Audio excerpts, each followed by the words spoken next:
네. 사회를 뜨겁게 달군 이슈를 다뤄보는 시간입니다. 양변의 이열지열 양지열 변호사와 함께합니다. 어서 오십시오. 네, 안녕하세요. 예, 이 검언유착 의혹 받고 있는 채널A 이동재 전 기자가 됐죠. 네. 전 기자입니다. 구속됐습니다. 그리고 이제 녹취록이 공개가 되면서 지금 여러 가지 내용들이 논란이 되고 있는데 전반적으로 좀 살펴보겠습니다.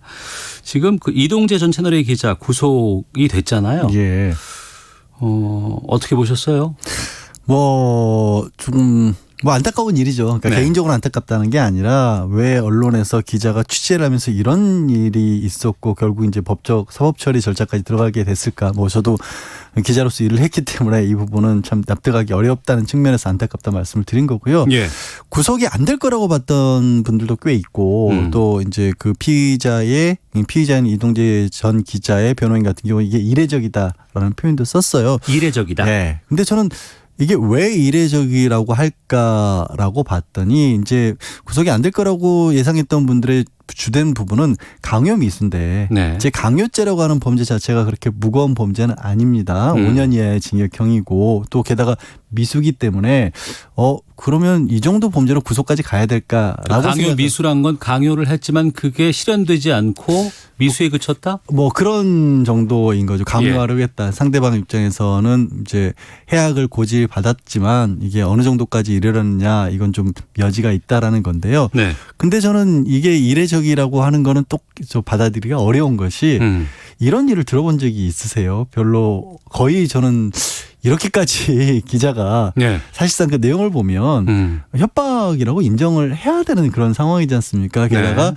공모인지 일방적으로 이름을 이렇게 끌어다 쓴 건지는 알 수 없습니다만은 뒤에 검사장이 있다라는 식의 그런 협박이었단 말이에요. 예. 그러면 이거는 일반적인 강요 미수라고 봐서는 안 되거든요. 그러니까 일반적인 강요 사건에서 영장까지 청구가 되고 구속된 거라고 보면 이례적일 수 있지만 네. 이게 어떻게 일반 내용을 보면 이건 정말 어떻게 이런 일이 있을 수가 있을까. 또 이제 언론과 검찰이라고 하는 어찌 보면 우리 사회에서 굉장히 중요한 한쪽은 감시 기능인 거고 한쪽은 권력의 핵심인데 네. 그 둘이 유착이 됐다라고 본다라면 심각한 사안이지 않습니까? 네네. 그렇게 본다면 구속수사가 필요한 사안이라는데 오히려 고개를 끄덕일 수도 있는 거죠. 그럼 영장 심사에서도 그 부분 적시가 되어 있습니까? 영장 심사에서는 이제 검찰에서도 영장을 청구하면서 공모라고 적시한 건 아니었고 네.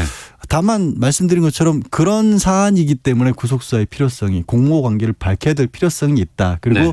판사는 연결됐다고 볼 수 있는 자료는 많이 있다라고 했습니다. 그러니까 이 연결이라는 단어가 조금 어떤 의미일까는 여러 가지 해석인데 네. 아직까지 공모라고 단정지어서 볼 만한 상황은 아니지만 분명히 이게 말씀드린 것처럼 기자가 일방적으로 끌어다 썼을 수도 있지만 어쨌든 분명히 뭔가 많은 말들이 오가고 많은 어떻게 보면은 교감 하려고 했다. 네. 일방적이라면 기자 입장에서는 검사장에게 다가가서 뭔가를 얻어내려고 했던 거는 맞는 것 같다. 최소한. 네. 아니면 더 나아가서는 공모일 수도 있다. 그래서 연결이라는 단어를 아마 쓴 게 아닌가 싶습니다. 주말 사이에 KBS 보도도 그렇고 네. 또 어제 MBC 보도도 그렇고 보고 있으면 그 한동훈 검사장과의 공모 여부 의혹 네. 아니면 앞서 말씀하셨던 연결고리 네. 이 부분이 상당히 지금 논란이 되고 있어요. 그렇죠. 그 전문이 공개가 됐죠. 녹취록 전문이 나왔죠. 녹취록 공개를 이제 전 기자 측에서 공개를 했어요. 전문을 보면 예. 이것만으로 공모라고 단정짓기는 좀 어려울 것 같아요. 다만 네. 이 전 기자 같은 경우에는 어찌됐든 이 사건의 중요성 내지는 이 사건을 자기가 어떻게든지 좀 터트려 보겠다. 유시민과의 연관성 같은 걸 찾아보겠다는 얘기를 굉장히 강조를 하는 모습은 충분히 보입니다. 네. 그리고 거기에 대해서 한동훈 검사장 같은 경우는 약간은 조금 시큰둥한 게 꼭 유시민 그 사람이 중요한 게 아니다라는 식의 반응도 보이지만 한편으로는 또 전문을 보면 당시에 일부 언론에서 제기했던 의혹, 네. 그러니까 유 이사장이 연관이 돼 있고 고액의 강요료를 받았다 이런 부분에 대해서는 그 부분을 상당히 좀 받아들이는 그러니까 네. 뭔가 좋지 않은 선입견을 가지고 있다는 것도 보여줘요. 이거 이런 식으로 그쪽에서 입증을 못할 것이다라는 식의 얘기를 하는 거는 네. 어쩌면 인정한 거 아니냐는 식의 또 얘기를 하고 있거든요. 그러니까 뭔가 이전 기자 그리고 한동훈 검사장도 유시민 이사장에 대해서 선입견이 있었던 것만은 또 그 녹취록에서 맞는 게 아니냐라는 것도 드러납니다. 그래서 결론은 결국 이거 하나만으로 저도 뭐 공모라고 뭐 단정짓기는 어렵지만 뭔가 처음 만났을 때였으니까 그 이후에 어떤 일으로 발전을 했는지를 더 본다라면 이게 공모인지 아닌지가 조금 더 규명이 될 것이고 그리고 그 일 자체 신라진과 관련해서 유 이사장이 관련됐을지도 모르는 데 대해서는 두 사람 다 굉장히 좀 강한 선입견을 가지고 있었던 건 아니냐. 네. 이 정도는 녹취록에서도 좀 보이는 것 같다.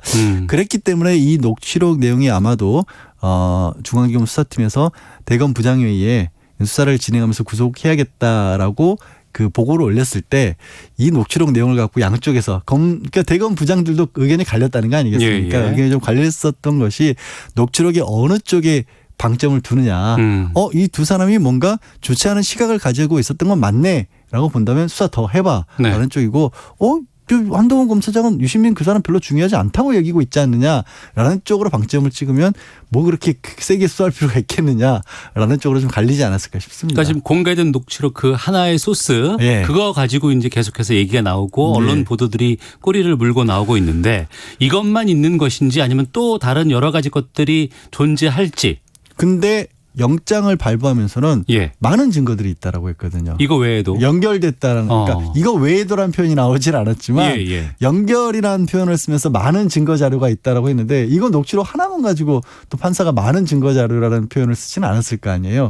그래서 다른 어떤 증거들이 좀 있는 게 아니냐. 네. 뭐 언론에 보도된 내용으로는 우리 메신저 서비스를 통해서도 전화 통화할 수 있잖아요. 그렇죠. 일반 전화가 아니라 예. 그걸 가지고 또 전화를 했다라는 보도까지도 나왔어요. 예. 그러면 굳이 그걸 가지고 왜 전화를 했을까? 이건 이제 통신 자료나 이런 게 안 남는 거니까 예. 거기서는 어떤 대화가 오갔을까? 뭐 이런 것들이 지금 이제 자료로 올라간 게 아니냐. 뭐 언론에서도 그걸 보도를 했다는 얘기는 검찰에서 그런 증거 자료도 냈다는 얘기가 되겠죠. 뭐 그런 정도 상황입니다. 네.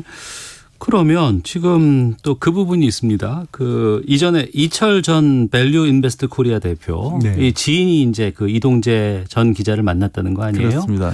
근데 이 이철 전 대표가 수사심의 소집을 요청을 했고 이게 24일에 열린다면서요? 네, 24일 날 열리죠. 근데 이 수사심의위원회가 사실 원래는 그러니까 이 아까 말씀드린 것처럼 이 녹취록을 포함한 어떤 증거 자료들을 가지고 서울중앙지검 수사팀에서 대검 부장회의에 보고를 했을 때 네. 그쪽에서는 의견은 갈렸지만 수사는 한번 해보자는 쪽으로 좀 정리가 됐었습니다. 그런데 네. 이후에 무슨 일이 있었냐면 전문 수사 자문단을 구성을 하겠다. 네. 이거를 이제 윤석열 총장이 받아들인 거 아닙니까? 네. 그러면 왜 수사 자문단 대검 부장회의에서도 수사를 하는 쪽으로 정해졌는데 왜 굳이 한 번 더 외부의 자문단 얘기를 들어보겠다고 하느냐라고 해서 이철 측에서 이제 그럼 우리는 수사심의위원회를 신청을 하겠다라고 한 겁니다. 네. 근데 이게 공교롭게 전문수사 자문단은 이게 안 하기로 했잖아요. 그렇죠. 자문단 안 하기로 했죠. 네, 자문단은 안 하기로 했는데 수사심의위원회는 남은 거예요. 그래서 이 상황이 조금 묘하게 돼버린 거죠. 좀 이 어떻게 보면 반대하는 쪽, 그러니까 한동훈 검사장이나 이동재 기자 입장에서는 우리 쪽 목소리는 아니고 이 수사를 강하게 해야 되는 쪽의 목소리만이 남은 게 아니냐라고 네. 해서 수사심의위원회에서는 사실은 양쪽 주장을 다 들어보기로 한 겁니다. 지금으로서는 그렇게 정리가 됐어요. 그러니까 원래는 수사심의위원회도 그럼 우리도 수사심의위원회를 열어달라고 네. 이동재 기자식이나 또 요청을 했었는데 그걸 별도로 열지는 않고 의견을 개진할 수 있는 기회를 주겠다라고 정리가 된 겁니다. 네. 한동훈 검사장은 아직 소환 조사 받지 않았죠.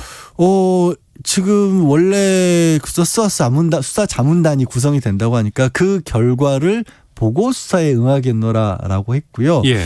지금 상황에서는 사실은 수사에 응하는 게 맞지 않나. 왜냐하면 그 수사 자문단 받아들이지 않기로 정해졌고 예. 그리고 일단 한쪽 의혹의 당사자인 이 기자는 구속이 됐고 이미 2차례 소환 조사를 했기 때문에 소환을 한다면 소환에 응해야 되는 게 아니냐 하는데 아직 뭐 소환 계획이라든가 이런 거는 밝혀지진 않았습니다. 1006번님께서 공영방송은 한쪽으로 치우치지 않게 보도해야 합니다라고 의견 주셨는데 맞는 얘기죠. 네, 그럼요. 예. 그런데 이번에 KBS가 이번 채널A 전 기자 구속과 관련해서 그 녹취록을 확인했다는 보도를 했다가 또 그 다음 날은 또 사과하는 일이 있었어요. 네, KBS 보도에서는 조금 한 발짝 더 나갔죠. 그 이후에 그러니까 사실 이전 기자와 한동훈 검사장이 얘기를 하는 과정에서 야당이 총선에서 좋은 결과가 나와야 윤석열 총장에게 유리하다. 그래서 이 수사를 강하게 해야 된다라는 식의 얘기를 나눴다라고 보도를 했는데 네. 말씀드린 공개된 녹취록 전문에는 그 선거와 관련된 얘기는 아예 언급이 안 되고 있거든요. 그래서 이제 KBS도 사과로 정정 보도를 냈죠. 예. 이런 부분은 이제 단정적인 표현을 썼기 때문에 확인이 안 된 걸 단정적으로 해서 이제 잘못했다라는 사과를 했는데 근데 또 그 내용도 예. 좀 제가 그냥 시청자 입장에서 저도 이제 시청자니까요. 예. 다수의 뭐 확인을 취재를 했는데 그 확인 취재 결과 보도를 했지만 또 너무 단정적으로 보도를 해서 그게 이제 우리가 문제가 있었다라고 지금 다시 이제 사과 보도를 하지 않았습니까? 예. 그러면 이거를 그런 내용을 취재를 한 거는 맞다라는 내용인 건지 조금 모호한 부분이 있어요. 네. 근데 시간이 지나면 이게 확인이 될까요? 일단 지금 뭐 한동훈 검사장 측에서는 또 고소를 했습니다. 예. 고소를 해서 그러면 이런 내용은 어디서 취재를 했다는 거냐.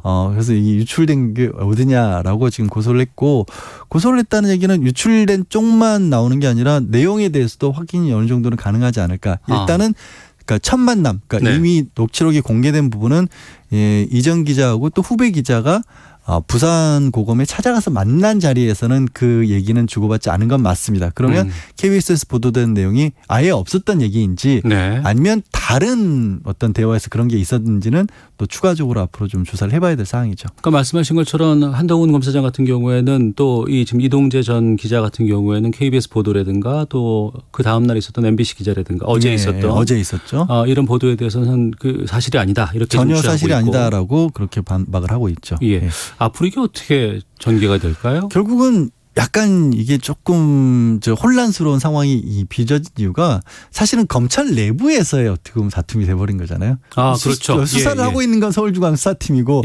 반박을 하고 있는 것은 또 한쪽의 측인 대검이고 그러다 보니까 취재를 하는 기자들 입장에서도 어느 쪽 목소리에 더 중심을 두느냐에 따라서 보도 방향도 조금씩 다르게 보이는 건 사실입니다. 그런데 결국 중앙지검 수사 결과가 어떤 식으로 나오냐에 따라서 어떻게 사건이 정리되느냐가 달라지겠죠.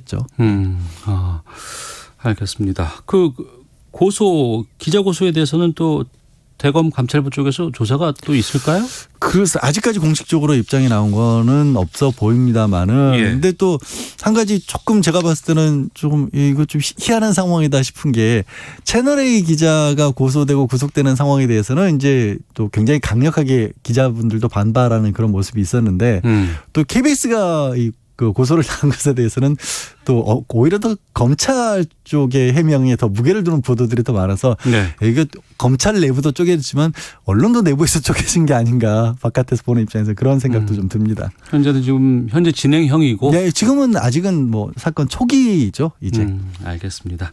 자, 향변의 이열지열 양지열 변호사와 함께했습니다. 고맙습니다. 네, 고맙습니다. 자, 이어서 교통 상황 확인하고 헤드라인 뉴스 듣고 오도록 하겠습니다. 교통정보센터 김은혜 리포터입니다. 네, 먼저